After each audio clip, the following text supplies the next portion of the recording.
ഇവ വെറും ഇരുമ്പിൻ കഷ്ണങ്ങളോ ഇരുമ്പ് കൊണ്ട് നിർമ്മിച്ച യന്ത്രങ്ങളോ മാത്രമല്ല, നേരെ മറിച്ച് ഇരുമ്പ് കൊണ്ട് നിർമ്മിച്ച ശരീരവും ആയിരക്കണക്കിന് കുതിരശക്തിയും ലക്ഷക്കണക്കിന് യാത്രികരുടെ വിശ്വാസവും കൂടിയാണ്. പർവ്വതങ്ങളും സമതലങ്ങളും മരുഭൂമികളും മഴക്കാടുകളും കടന്ന് ആയിരക്കണക്കിന് ടൺ ഭാരവും ലക്ഷക്കണക്കിന് ആൾക്കാരുടെ സ്വപ്നങ്ങളും വഹിക്കുന്ന ഇന്ത്യയുടെ ഇരുമ്പ് ഭീമന്മാർ. സ്റ്റീം എഞ്ചിനുകളുടെ പുകമഞ്ഞിൽ നിന്ന് വൈദ്യുതിയുടെ സഹായത്താൽ പായുന്ന ലോകത്തിലേക്ക്. ഓരോ ലോക്കോമോട്ടീവും ഒരു യന്ത്രം മാത്രമല്ല, ഇന്ത്യൻ റെയിൽവേയുടെ പരിണാമത്തിൻ്റെ ജീവിക്കുന്ന ചരിത്രം കൂടിയാണ്. അവ എങ്ങനെ ജനിച്ചു, എന്തുകൊണ്ട് മാറി, എങ്ങനെ ഇന്ത്യയുടെ ഏറ്റവും വിശ്വസ്തമായ ഗതാഗത ശക്തിയായി വളർന്നു. സ്വാഗതം ഇന്ത്യൻ റെയിൽവേയുടെ ലോക്കോമോട്ടീവുകളുടെ അത്ഭുത ലോകത്തിലേക്ക്.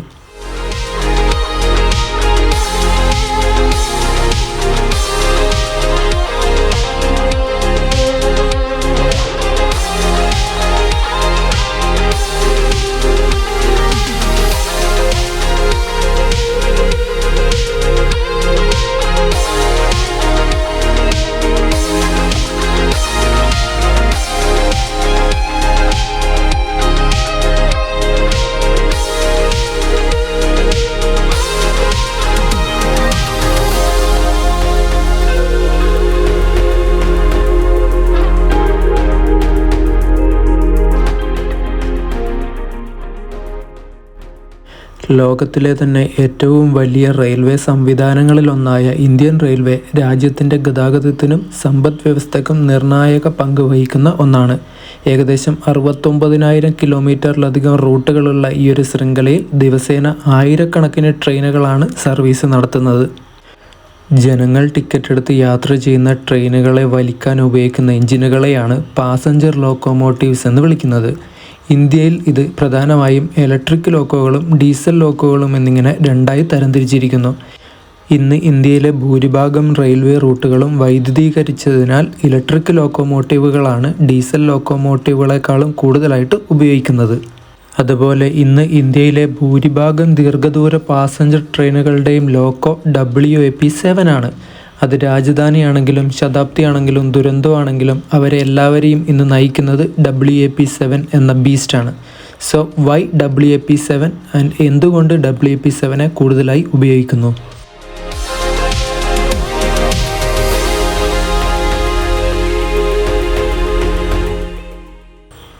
ഇന്ത്യൻ റെയിൽവേയുടെ ചരിത്രം നോക്കിയാൽ 1990കളിലാണ് ജനങ്ങൾ അധികമായി പാസഞ്ചർ ട്രെയിനുകൾ ഉപയോഗിക്കാൻ വേണ്ടി തുടങ്ങിയത്. അപ്പോൾ ട്രെയിനുകൾക്കാകെ 16 അല്ലെങ്കിൽ 18 കോച്ചുകൾ മാത്രമേ ഉണ്ടായിരുന്നുള്ളൂ. ആ സമയത്ത് ചിത്തരഞ്ജൻ ലോക്കോമോട്ടീവ് വർക്ക്സ് വികസിപ്പിച്ചെടുത്ത മിക്സ്ഡ് ഇലക്ട്രിക് ലോക്കോമോട്ടീവുകളുടെ ഒരു രാജാവ് എന്നൊക്കെ പറയാൻ പറ്റുന്ന WAM4 ആയിരുന്നു പാസഞ്ചർ ട്രെയിനുകളെ വലിച്ചിരുന്ന എൻജിൻ. പാസഞ്ചർ ട്രെയിനിനും ഗുഡ്സ് ട്രെയിനിനും ഒരുപോലെ യൂസ് ചെയ്യാൻ പറ്റുന്ന ലോക്കോ ആണ് മിക്സ്ഡ് ലോക്കോസ് എന്ന് പറയുന്നത്. WAM എന്ന വാക്കിൻ്റെ W കാണിക്കുന്നത് ബ്രോഡ് ഗേജിൻ്റെയും A എന്നത് ഇലക്ട്രിക് വൈദ്യുതി ഉപയോഗിച്ച് ഓടുന്നു എന്നതിൻ്റെയും M ഇൻഡിക്കേറ്റ് ചെയ്യുന്നത് മിക്സ്ഡ് ട്രാക്ഷനെയുമാണ്. WAM4 എന്ന ലോക്കോ ഏകദേശം 500 യൂണിറ്റാണ് നിർമ്മിച്ചിട്ടുണ്ടായിരുന്നത്. 3640 ഹോഴ്സ് പവർ കരുത്തുള്ള WAM4ന് ഓൾഡ് മങ്ക് എന്ന വിളിപ്പേര് കൂടിയുണ്ട്. നമ്മുടെ നിസാമുദ്ദീൻ എറണാകുളം മംഗള ലക്ഷദ്വീപ് എക്സ്പ്രസ് ഒക്കെ വലിച്ചിരുന്നത് ഈ ഒരു WAM4 ആയിരുന്നു ആ സമയത്ത്. അതിൻ്റെ വീഡിയോ തന്നെയാണ് നിങ്ങളിപ്പോൾ ഈ ഒരു സീനിൽ കാണുന്നത്. 1980കളുടെ തുടക്കത്തിൽ ഇന്ത്യൻ റെയിൽവേക്ക് കൂടുതൽ വേഗതയും പവറും ഉള്ള ഇലക്ട്രിക് പാസഞ്ചർ ലോക്കോമോട്ടീവ്സ് ആവശ്യമായിട്ട് വന്നു. അതുപോലെ പാസഞ്ചർ ട്രെയിനുകൾക്ക് മാത്രമായി ഉപയോഗിക്കാനുള്ള ലോക്കോമോട്ടീവുകൾ നിരത്തിലേക്ക് ഇറങ്ങാനും വേണ്ടി തുടങ്ങി. അങ്ങനെ ചിത്തരഞ്ജൻ ലോക്കോമോട്ടീവ് വർക്ക്സ് CLW വികസിപ്പിച്ച ആദ്യ പാസഞ്ചർ ലോക്കോ ആണ് WAP1. ഇന്ത്യയിൽ സ്വാതന്ത്ര്യാനന്തരം നിർമ്മിച്ച ആദ്യ പാസഞ്ചർ ലോക്കോമോട്ടീവ് എന്ന ബഹുമതി WAP1ന് സ്വന്തമാണ്. WAM4ൻ്റെ ഒരു റീഡിസൈൻഡ് വേർഷൻ കൂടിയാണ് ഈ WAP1. 3800 ഹോഴ്സ് പവർ ആയിരുന്നു ഇവൻ്റെ കരുത്ത്. 130 കിലോമീറ്റർ വേഗത്തിൽ പോകാൻ പറ്റുന്ന WAP1 രാജധാനി ഉൾപ്പെടെ നിരവധി വേഗതയേറിയ ട്രെയിനുകളുടെ സാരഥിയായി മാറി. നിലവിൽ WAP1 എന്ന ഫസ്റ്റ് ജനറേഷൻ ലോക്കോ ഇന്ത്യയിൽ വളരെ ചുരുക്കം മാത്രമേ നമുക്ക് കാണാൻ വേണ്ടി പറ്റുള്ളൂ. നിലവിൽ സർവീസ് നടത്തുന്ന WAP1 എന്ന ലോക്കോയുടെ എണ്ണം വളരെ കുറവാണ്. WAP-1 ശേഷം അതേ സീരീസിൽ തന്നെ WAP-2 എന്ന് പറഞ്ഞിട്ടുള്ള ലോക്കോ ഇന്ത്യൻ റെയിൽവേ നിർമ്മിച്ചു. ഒരു പരീക്ഷണ ലോക്കോ ആയിരുന്നു WAP-2. വളരെ കുറച്ച് യൂണിറ്റുകൾ മാത്രമാണ് ഈ ഒരു ലോക്കോ നിർമ്മിച്ചിരുന്നത്.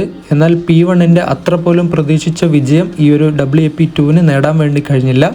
അതുപോലെ വെറും 2900 ഹോഴ്സ് പവർ മാത്രമായിരുന്നു WAP-2ൻ്റെ പവർ എന്ന് പറയുന്നത്. WAM-2 ലോക്കോയുടെ ഒരു റീമോഡൽ വേർഷൻ കൂടിയായിരുന്നു WAP-2. ആകെ കുറച്ച് ലോക്കോ നിർമ്മിച്ചതിൽ 4 ഈസ്റ്റേൺ റെയിൽവേയുടെ കയ്യിലുണ്ടായിരുന്നു. പക്ഷേ എല്ലാം തന്നെ റിട്ടയർമെൻറ്റ് എടുത്തു. അങ്ങനെ അടുത്ത ജനറേഷൻ ലോക്കോ ആയ WAP-3യും ഇന്ത്യൻ റെയിൽവേ നിർമ്മിച്ചു. WAP-1 കൂടുതൽ വേഗതയുള്ളതാക്കാനുള്ള ശ്രമമായിരുന്നു WAP-3ക്ക് ഉണ്ടായിരുന്നത്. ചില WAP-1 ലോക്കോകൾ അപ്ഗ്രേഡ് ചെയ്ത് ഈ ഒരു WAP-3 ആക്കി മാറ്റിയിട്ട് പരീക്ഷണമൊക്കെ നടത്തി നോക്കി. 140 തൊട്ട് 150 കിലോമീറ്റർ സ്പീഡിൽ പോകാൻ പറ്റുന്ന WAP-3ക്ക് ഏകദേശം 3900 ഹോഴ്സ് പവറാണ് ഉണ്ടായിരുന്നത്. ഇതും കുറേ പെർഫോമൻസ് പ്രോബ്ലംസ് കാരണം അധികം പോപ്പുലർ ആയിട്ടില്ല. അതുപോലെ ഒരുപാട് ലോക്കോ നിർമ്മിക്കുകയും ചെയ്തിരുന്നില്ല. ട്രെയിനുകളുടെ ഡിമാൻഡ് ജനങ്ങളിൽ കൂടിയ കാരണം കോച്ചുകളെ വലിക്കാൻ പവർഫുൾ ആയതും അതുപോലെ കൺസിസ്റ്റൻ്റ് ആയതുമായ ലോക്കോമോട്ടീവ്സ് ആവശ്യമായി വന്നു. അങ്ങനെ ഇന്ത്യൻ റെയിൽവേ നിർമ്മിച്ച ഒരു കിടിലൻ ലോക്കോ ആണ് WAP-4. 5000 ഹോഴ്സ് പവറും 130 കിലോമീറ്റർ സ്പീഡിൽ പോകാനും പറ്റുന്ന WAP-4 ഇന്ത്യയിലെ പ്രീമിയം ട്രെയിനുകളായ രാജധാനി, ശതാബ്ദി തുടങ്ങിയ വണ്ടികളുടെ സ്ഥിരം സാരഥിയായിട്ട് മാറി. ഒരുപാട് വർഷം മുമ്പ് ഇറങ്ങിയതാണെങ്കിലും ഇന്നും ഒരുപാട് റെയിൽ ഫാൻസുകാരുടെ ഫേവറേറ്റ് ലോക്കോ കൂടിയാണ് WAP-4.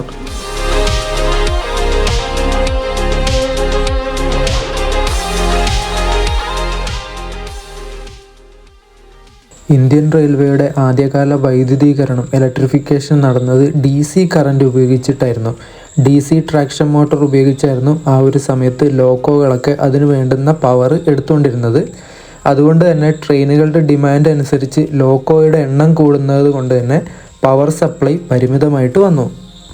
അതുപോലെ ഈ കാര്യങ്ങളെല്ലാം പരിപാലിച്ച് മെയിൻറ്റെയിൻ ചെയ്യാനും അതിൻ്റെ വരവ് ചിലവും എല്ലാം കൂടി ആയ സമയത്ത് റെയിൽവേ ശരിക്കും ഒരു തകർന്നു പോകുന്ന രീതിയിലേക്ക് എത്തുകയാണ് ചെയ്തത്. എന്നാൽ പിന്നീട് ഡയറക്റ്റ് കറണ്ടുള്ള ഓവർഹെഡ് ലൈൻസൊക്കെ മാറ്റിയിട്ട് 25 kV single phase AC overhead lines കൊണ്ടുവന്നു. പക്ഷേ പഴയ WAP-1, WAP-4, WAG-5, WAG-7 പോലുള്ള ലോക്കോമോട്ടീവുകളിൽ DC ട്രാക്ഷൻ മോട്ടോറുകളാണ് ഉപയോഗിച്ചിരുന്നത്. അതിനാൽ ഇന്ന് AC കറണ്ടിനെ DCയിലേക്ക് കൺവേർട്ട് ആക്കിയിട്ടാണ് ഈ ഒരു ലോക്കോകളൊക്കെ പവർ ജനറേറ്റ് ചെയ്യുന്നത്. യൂറോപ്പിലും മറ്റു രാജ്യങ്ങളിലും 3 phase AC traction motor technology കൊണ്ടുവന്നു. കൂടുതൽ ശക്തമായിട്ടുള്ള ആക്സിലറേഷൻ, കുറഞ്ഞ മെയിൻ്റനൻസ്, ഉയർന്ന കാര്യക്ഷമത, അതുപോലെ റീജനറേറ്റീവ് ബ്രേക്കിംഗ് വഴി ബ്രേക്ക് ചെയ്യുമ്പോൾ വൈദ്യുതി തിരിച്ചും ഓവർഹെഡ് ലൈനിലേക്ക് കൊടുക്കുന്ന ടെക്നോളജി, കൂടുതൽ വെയിറ്റ് വലിക്കാൻ കഴിയുന്ന പ്രത്യേകത, ഇതൊക്കെയാണ് 3 ഫേസ് AC ട്രാക്ഷൻ മോട്ടോറിൻ്റെ പ്രത്യേകതകളായിട്ട് വരുന്നത്. വളർന്നു വരുന്ന ജനങ്ങളുടെ ഡിമാൻഡിനനുസരിച്ച് പോകാൻ വേണ്ടി 1993 ഇന്ത്യൻ റെയിൽവേ സ്വിറ്റ്സർലൻഡുമായിട്ട് ഒരു കരാർ ഒപ്പുവെക്കുകയും ചെയ്തു. പ്രധാനമായും അവരുടെ ലോക്കോസ് ഇങ്ങോട്ട് കൊണ്ടുവരികയും അതിനെക്കുറിച്ച് കൂടുതൽ പഠിച്ച് ആ ഒരു ടെക്നോളജി ഇന്ത്യയിൽ തന്നെ ഭാവിയിൽ വികസിപ്പിക്കാനൊക്കെ വേണ്ടിയാണ് അന്ന് അങ്ങനെ ഒരു കരാറിൽ ഒപ്പുവെച്ചിട്ടുണ്ടായിരുന്നത്. ട്രാൻസ്ഫർ ഓഫ് ടെക്നോളജി എന്ന് പറഞ്ഞിട്ടുള്ള ഒരു കരാറാണ് TOT എന്ന് പറയും. ടെക്നിക്കലി പറയുകയാണെങ്കിൽ 3 phase traction motor, traction converter, transformer, control, electronics തുടങ്ങിയ പ്രധാന സാങ്കേതിക വിദ്യകൾ ഇന്ത്യയിൽ തന്നെ വികസിപ്പിക്കാൻ സഹായിക്കുക എന്നതായിരുന്നു ഈ ഒരു കരാറിൻ്റെ പ്രധാന ഉദ്ദേശം. അങ്ങനെ സ്വിറ്റ്സർലൻഡുമായിട്ടുള്ള കരാറിൽ ഏകദേശം 33 ഇലക്ട്രിക് ലോക്കോസാണ് ഇന്ത്യക്ക് കിട്ടിയത്. അതിൽ 11 ഹൈ സ്പീഡ് പാസഞ്ചർ ലോക്കോസ് ആയിരുന്നു. ആ ഒരു പാസഞ്ചർ ലോക്കോമോട്ടീവ്സിന് പിന്നീട് ഇന്ത്യൻ റെയിൽവേ നൽകിയ പേരാണ് WAP-5. അതുപോലെ ബാക്കി 22 ഇലക്ട്രിക് ലോക്കോസിന് പിന്നീട് WAG-9 എന്ന പേരും ഇന്ത്യൻ റെയിൽവേ നൽകുകയുണ്ടായി. WAP-5 ഇന്ത്യൻ റെയിൽവേയുടെ ആദ്യത്തെ 3 phase AC high speed passenger electric locomotive. Regenerative braking, ഉയർന്ന ആക്സിലറേഷൻ, കുറഞ്ഞ മെയിൻ്റനൻസ്, ഇതൊക്കെയാണ് WAP-5ൻ്റെ പ്രധാന സവിശേഷതകൾ. അതുപോലെ 160 കിലോമീറ്റർ വേഗത്തിൽ പോകാനും 5400 ഹോഴ്സ് പവർ ശക്തിയുള്ള ഇവൻ ഹൈ സ്പീഡ് പാസഞ്ചർ ട്രെയിനുകളെ വലിക്കാൻ ഏറ്റവും സ്യൂട്ടബിൾ ആയിട്ടുള്ള ലോക്കോ ആണ്. WAP-5ൻ്റെ ട്രയൽ നോക്കിയപ്പോൾ 180 കിലോമീറ്റർ ആയിരുന്നു സ്പീഡ് ഉണ്ടായിരുന്നത്. ആദ്യ WAP-5 ലോക്കോകൾ സ്വിറ്റ്സർലൻഡിൽ നിർമ്മിച്ചതോ അവിടെ നിന്ന് കിറ്റുകളായി കൊണ്ടുവന്നതൊക്കെ ആയിരുന്നു. പിന്നീട് ഇതിൻ്റെ ടെക്നോളജി എല്ലാം പഠിച്ച് CLW ചിത്തരഞ്ജൻ ലോക്കോമോട്ടീവ് വർക്ക് ഇന്ത്യയിൽ തന്നെ WP5 നിർമ്മിക്കാൻ വേണ്ടി തുടങ്ങി. WP5 ലോക്കോ ഒരു വിജയമാണെങ്കിലും 24-26 കോച്ചുകളുള്ള ഭാരമേറിയ രാജധാനി, മെയിൽ എക്സ്പ്രസ് തുടങ്ങിയ വണ്ടികളൊക്കെ വലിക്കാനായിട്ട് കൂടുതൽ എഫേർട്ടുള്ള ഒരു ലോക്കോ വീണ്ടും ഇന്ത്യൻ റെയിൽവേക്ക് ആവശ്യമായിട്ട് വന്നു. അങ്ങനെ WP5 ശേഷം WP7 മുമ്പ് WP6 എന്ന ലോക്കോമോട്ടീവ് ഇന്ത്യൻ റെയിൽവേ കൊണ്ടുവന്നു.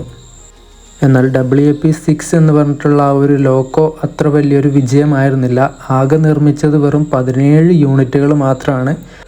മാക്സിമം 5000 ഹോഴ്സ് പവർ ഉണ്ടായിരുന്ന P6 ലോക്കോ ലക്ഷ്യമിട്ട പരമാവധി വേഗം എന്ന് പറയുന്നത് 160 km/h ആയിരുന്നെങ്കിലും ട്രയൽ റണ്ണിൽ പ്രതീക്ഷിച്ച വിജയം കണ്ടില്ല. അതുപോലെ തന്നെ 105 km/h മാത്രമേ ക്രൂസ് ചെയ്യാൻ വേണ്ടിയിട്ട് ഈ ഒരു WP6 പറ്റിയുള്ളൂ. കുറച്ച് യൂണിറ്റുകൾ മാത്രമേ WP6 പ്രൊഡ്യൂസ് ചെയ്തിട്ടില്ലെങ്കിലും അതിൽ ഒരുപാടെണ്ണം WP4 ആയിട്ട് പിന്നീട് കൺവേർട്ട് ആക്കുകയാണ് ചെയ്തിരുന്നത്. അങ്ങനെ പിന്നീട് തങ്ങളുടെ കയ്യിൽ ഓൾറെഡി ഒരു പവർഫുൾ ലോക്കോ ഉള്ളത് ഇന്ത്യൻ റെയിൽവേ തിരിച്ചറിഞ്ഞു. സ്വിറ്റ്സർലാൻഡിൽ നിന്നും ഇറക്കുമതി ചെയ്ത ചരക്ക് ട്രെയിനുകളുടെ ലോക്കോ ആയ WAG9 ആയിരുന്നു ആ പവർഫുൾ ലോക്കോ. അങ്ങനെ ചിത്തരഞ്ജൻ ലോക്കോമോട്ടീവ് വർക്ക് WAG9 എന്ന ചരക്ക് ലോക്കോയുടെ സെയിം പ്ലാറ്റ്ഫോം വെച്ചുകൊണ്ട് അതിൻ്റെ ഗിയർ റേഷ്യോയും സോഫ്റ്റ്വെയറും മാറ്റി യാത്രാ ട്രെയിനുകൾക്ക് പുതിയൊരു ലോക്കോ വികസിപ്പിച്ചെടുത്തു. അങ്ങനെയാണ് ഇന്നത്തെ ഇന്ത്യൻ റെയിൽവേയുടെ പാസഞ്ചർ ട്രെയിനുകളുടെ രാജാവായ അല്ലെങ്കിൽ സാരഥിയായിട്ടുള്ള WP7 ജനനം.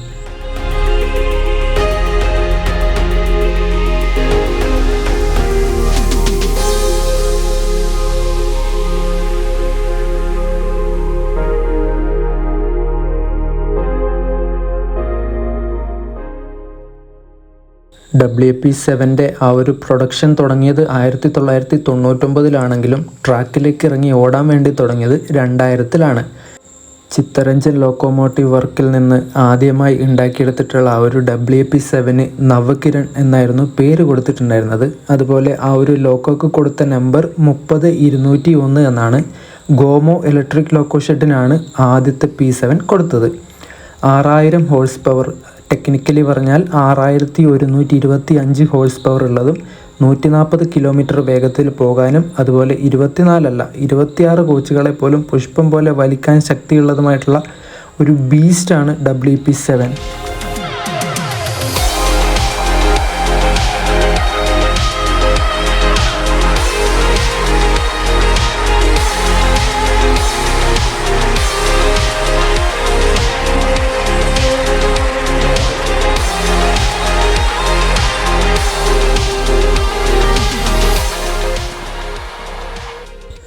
WP5 ഉണ്ടായിരുന്ന അതേപോലെ തന്നെ 3 ഫേസ് AC ട്രാക്ഷൻ മോട്ടോർ വെച്ചിട്ടുള്ള ടെക്നോളജി തന്നെയാണ് WP7 ഉപയോഗിച്ചത്.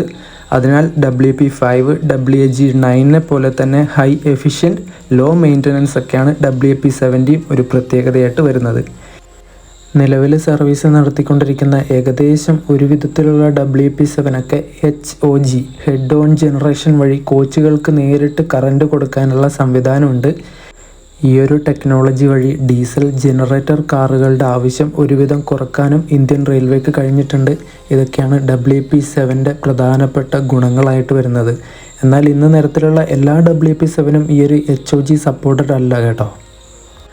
WP5 WP7 പെട്ടെന്ന് കണ്ടാൽ ഒരുപോലെ ഇരിക്കുമെങ്കിലും എളുപ്പം മനസ്സിലാക്കാനായിട്ട് WP5 2 ചുവപ്പ് കളർ സ്ട്രിപ്പും WP7 ഒരു സിംഗിൾ റെഡ് കളർ സ്ട്രിപ്പുമാണ് കൊടുത്തിരിക്കുന്നത്.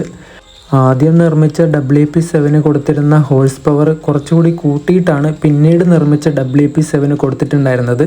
ആദ്യം ഉണ്ടായിരുന്നതിന് 6125 ഹോഴ്സ് പവർ ആണെങ്കിൽ പിന്നീട് നിർമ്മിച്ച WP7 6350 ഹോഴ്സ് പവർ ആണ് ഉണ്ടായിരുന്നത്. അതുപോലെ WP7 ട്രയൽ നടത്തിയത് 24 കോച്ചുകൾ വലിച്ചുകൊണ്ടാണ്. 110 km സ്പീഡിലേക്ക് വെറും 235 to 245 സെക്കൻഡുകൾ കൊണ്ട് എത്തുകയും എല്ലാവരെയും P7 ഞെട്ടിക്കുകയും ചെയ്തു. 177 km വേഗതയിൽ വരെ ട്രയൽ നടത്തിയ സമയത്ത് P7 എത്തിയിട്ടുണ്ടായിരുന്നു. സ്പീഡ് കിങ്ങായ WP5 പോലും ഈ ഒരു 110 km സ്പീഡ് എടുക്കാൻ വേണ്ടി 324 സെക്കൻഡുകളാണ് വേണ്ടി വന്നത്. അങ്ങനെ ഈസ്റ്റേൺ റെയിൽവേയുടെ പൂർവ എക്സ്പ്രസിൻ്റെ 24 കോച്ചുകളും വലിച്ചുകൊണ്ട് P7 അതിൻ്റെ യാത്ര അങ്ങനെ തുടങ്ങി.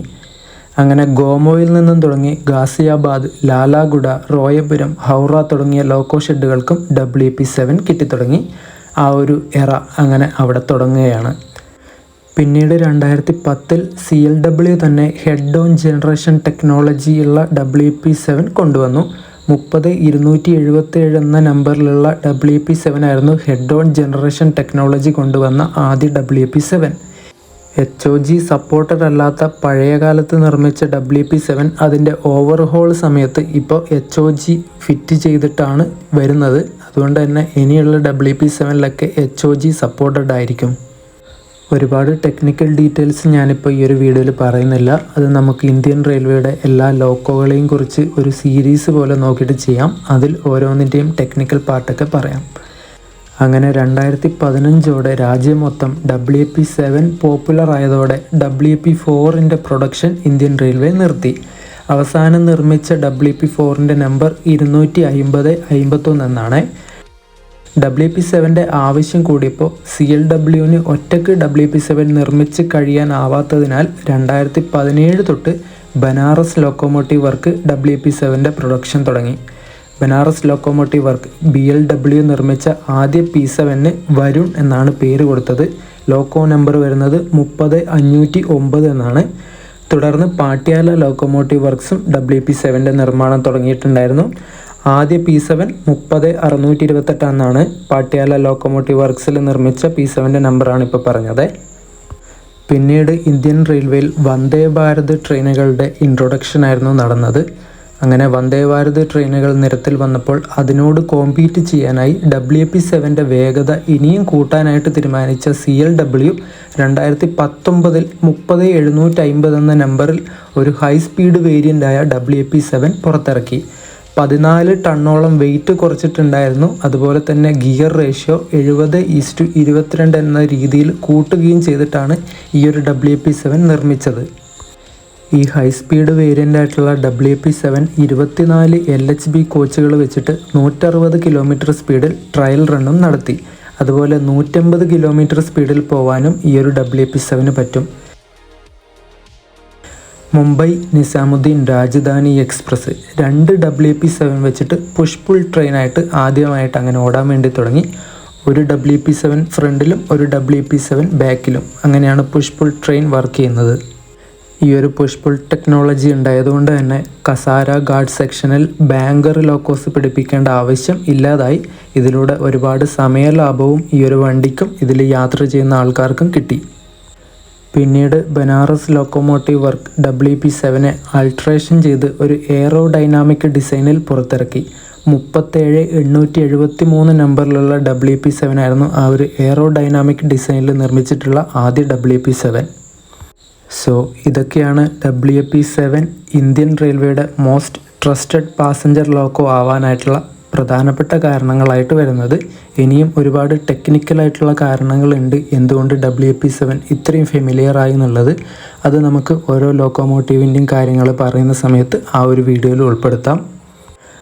1993 ഇന്ത്യ സ്വിറ്റ്സർലൻഡുമായിട്ട് നടത്തിയിട്ടുള്ള ആ ഒരു കരാറിലൂടെ ട്രാൻസ്ഫർ ഓഫ് ടെക്നോളജിയിലൂടെ ഇന്ത്യ ഒരുപാട് മുന്നേറുകയാണ് ചെയ്തത്. ഒരുപാട് പുതിയ പുതിയ ലോക്കോമോട്ടീവുകൾ ഇന്ത്യ ഇപ്പോഴും നിർമ്മിച്ചുകൊണ്ടിരിക്കുകയാണ്.